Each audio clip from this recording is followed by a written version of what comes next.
હાલો દોસ્તો, પરમાર કૈલાસબેનના આપ સૌને જય શ્રી કૃષ્ણ. કેમ છો બધા? મજામાં ને? હવે આપણે અઠવાડિયા પહેલાં 2 ભાગવાળી એક સ્ટોરી મૂકી હતી, જેમાં મહેમાન આવવાના કારણે આપણે અડધી સ્ટોરી બીજા ભાગમાં કીધી હતી. તો પતિ પત્નીના 5 વર્ષ પહેલાં છૂટાછેડા થઈ જાય છે અને 5 વર્ષ પછી એ મળે છે. તો આપણને એ વિડીયોની અંદર એક કોમેન્ટ આવી છે કે બેન, મારી હારે પણ કંઈક આવું જ થયું છે. આજથી 25 વર્ષ પહેલાં અમારા છૂટાછેડા થયેલા છે. આપણે બેનનું નામ નથી લેવું. સ્ટોરી મેકવાનું કારણ એ છે કે એક બેને જીગર કરી અને કોમેન્ટ લખી છે. ઘણા લોકો કદાચ કોમેન્ટ નય લખી શકતા હોય, ઘણા લોકોની હારે આવો કિસ્સો બન્યો પણ હોય. તો એ બેને કોમેન્ટ કરી છે કે બેન, મારી દીકરી મારી પાસે હતી. 25 વર્ષ પહેલાં અમારા છૂટાછેડા થયા છે અને એણે એટલે કે એના ઘરવાળાએ બીજા લગ્ન કરી લીધા છે અને એને બીજી બાયરીએ અત્યારે 25 વર્ષ પછી એને ઘર બહાર કાઢી મૂક્યા છે. એની નવી બાઈએ એને ઘર બહાર કાઢી મૂક્યા છે. હવે એનો ઘરવાળો જે રહ્યો એ આ બાઈને કહે છે, 25 વર્ષ પહેલાં જેને છૂટાછેડા આપ્યા છે, જેણે પોતાની દીકરીને લગ્ન અવસ્થાની થઈ ત્યાં સુધી એને હાંચવી, લગ્ન લાયક થઈ ત્યાં સુધી, અને પછી એને લગ્ન કરી વિદાય કરી, ત્યાં સુધી એને આ પત્ની યાદ નથી આવતી.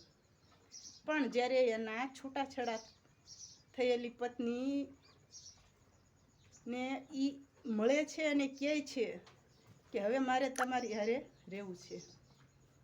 શું કામ કહે છે ખબર છે? એની નવી પત્ની આવીને કાઢી મૂક્યા હોય છે એટલે. તો ઘણા કિસ્સામાં આવું બનતું હોય તો એ બેન કહે છે કે બેન, મને આમાં કાંઈ સમજાતું નથી. હું મારા ભાઈ ભોજાઈ હારે રહું છું, મારા મા પણ જીવે છે અને મારી દીકરીના લગ્ન થઈ ગયા છે. તો હવે મને સમજાતું નથી કે મારે એની હારે જાવું કે ન જાવું. તો મેં મારા મત પ્રમાણે તો એવો જવાબ આપ્યો છે. કોમેન્ટ કદાચ તમે લોકોએ વાંચી હોય તો એ વિડીયોની અંદર, કે આજ દી લગી એને આપણે યાદ ન આવી, આજ દી લગી એને તમારી યાદ ન આવી. અત્યારે તમારી યાદ આવી જ્યારે એને એની બીજી પત્નીએ ઘર બહાર કાઢી મૂક્યા ત્યારે.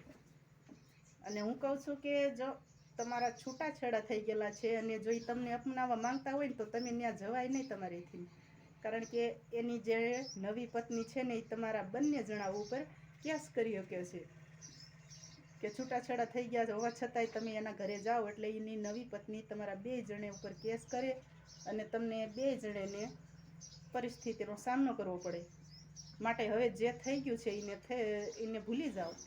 દીકરી પણ લગ્ન કરી અને ઘરે વહી ગઈ છે.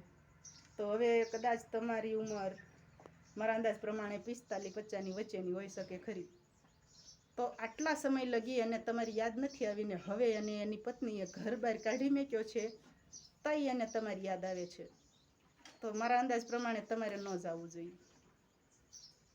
કારણ કે એની પત્નીએ એને ઘર બહાર કાઢી મૂક્યા છે, એની બીજી પત્નીએ, તો એના મકાન ઉપર, એને બધી વસ્તુ ઉપર એનો કબજો હોય.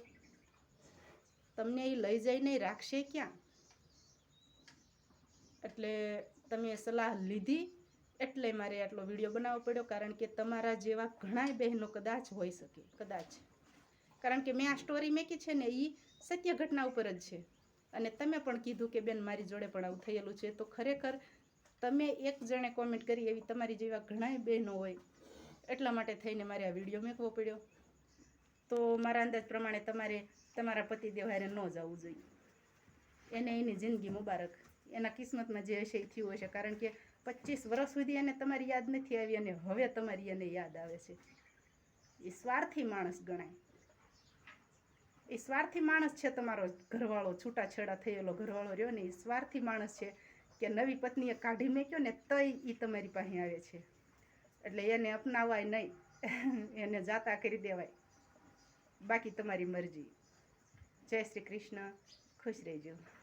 અને આ બેન સિવાયના તમે લોકો આ બેનને શું કહેવા માંગશો? કે એના છૂટાછેડા થઈ ગયેલા છે અને એનો ઘરવાળો અપનાવવા માંગે છે 25 વર્ષ પછી.